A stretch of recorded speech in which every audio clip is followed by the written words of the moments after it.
Now, first and foremost, I want to talk about color theory.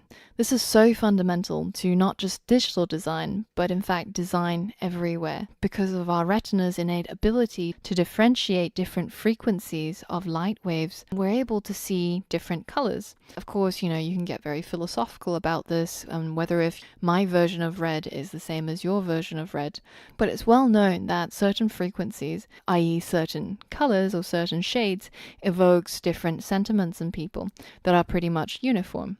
So let's have a look at some of the various moods that are attributed to different colors and how you can use different colors to achieve different ends. So the first one we're going to look at is red. And this is traditionally associated with love, energy, intensity. So you end up seeing a lot of car adverts that use red as one of their primary colors in the color palette. And the reason is it's meant to be exciting, it's meant to be fast, and it conveys that intensity that people look for in fast cars. And also, when you're looking at ads that are trying to sell you something relating to love, you see the color red being used predominantly in their color palette. So I think it's really helpful analyzing adverts because these are essentially really well thought out experiments in persuasion and manipulating human psychology.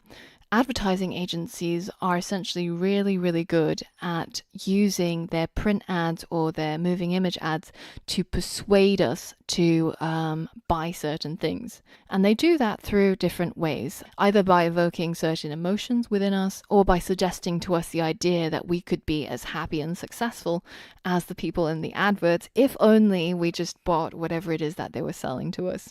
So I'll leave the ethics and morals aside for the philosophers, but in terms of studying what works in design, adverts are really helpful for helping us identify some of those key factors. So the next time that you see an ad, try to see what techniques they're using or which design principles they're using to either make their design look beautiful or try and see what emotion they're trying to evoke in you. So red sells to people on this idea of intensity, of love, of excitement. Now let's look at the next color palette, yellow. Now yellow tends to be used for things that try to convey joy, happiness, intellect, and it's also an incredibly attention-grabbing color, which is perhaps why, if you guys remember, this advert made the news in the UK certainly, about this protein shake company. Now, of course, there's a lot of discussion regarding the message of this advert, but that's for somebody else to discuss. What I'm interested in is why did this particular ad attract so many people's attention and, in the end, criticism when there are so many other adverts that essentially have the same message? And I believe a part of that is their choice of color palette.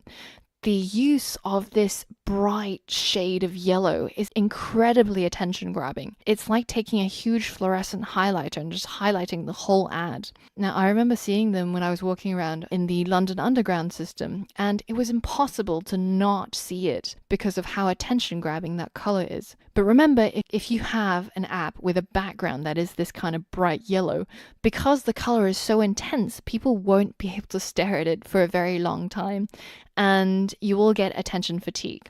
So this is something that is probably better used for attention grabbing purposes. So say for your app icon designs or for your app screenshot designs that go up on the App Store, so that when that user is scrolling through the App Store, that your particular app grabs their attention and becomes the one that they download.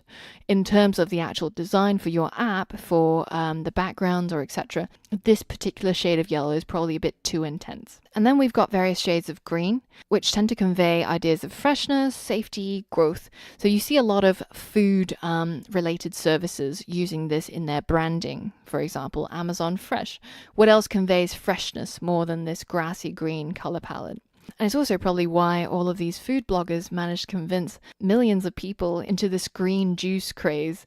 I mean, if you look at the thing, it seems to be the very emblem of life and freshness itself, even though you might be like me and not much of a convert because it tastes absolutely gross. But you can see through its color palette why it would appeal to health-conscious people. So choosing your color palette is not just about, advertising and attention grabbing. It's also about selling your product and appealing to certain instincts or desires that people have. Next, we're going to talk about blue, which has traditionally always been about stability, trust, serenity, And, in fact, when you think about anything that's related to medical or medicine or health, it tends to be using a blue color palette. So here's a tip that you might not expect from a design class, but the next time that you go to a job interview, if you wanted to instantly come across as more trustworthy, the tip from the designers is to wear a blue shirt. Without speaking, the color already speaks for you and conveys this idea of stability and trust. I mean, just look at this guy. I would give him a job even though he doesn't even have a face. So equally, when you're making a design that needs people to have faith and trust in you,